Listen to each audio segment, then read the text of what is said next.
Les entreprises sont incitées à mettre en place des régimes de retraite et de prévoyance supplémentaires par le biais d'exonérations sociales.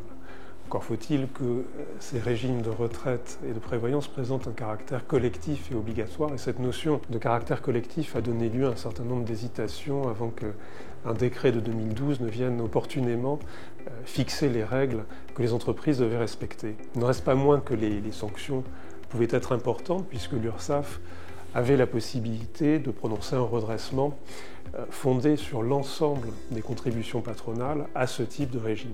La loi de financement de la sécurité sociale pour 2016 est venue modifier les choses en réduisant la base de calcul sur laquelle le redressement sera effectué.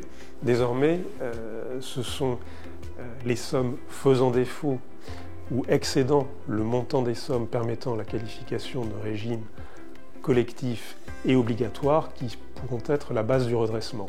Celui-ci s'élèvera à 1,5 fois cette base si la faute de l'entreprise ou son erreur est limitée, c'est-à-dire si elle n'est pas en mesure de fournir des demandes de dispense ou des justificatifs, et à 3 fois ce montant dans les autres cas, le texte réservant l'hypothèse de faute particulièrement grave de l'entreprise, cette notion n'étant par ailleurs pas définie.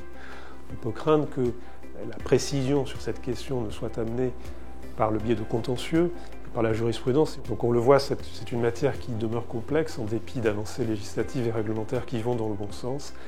Et face à cette complexité, notre cabinet dispose d'une équipe qui peut vous aider, si vous le souhaitez, pour la mise en place et la modification de vos régimes de retraite et de prévoyance supplémentaires.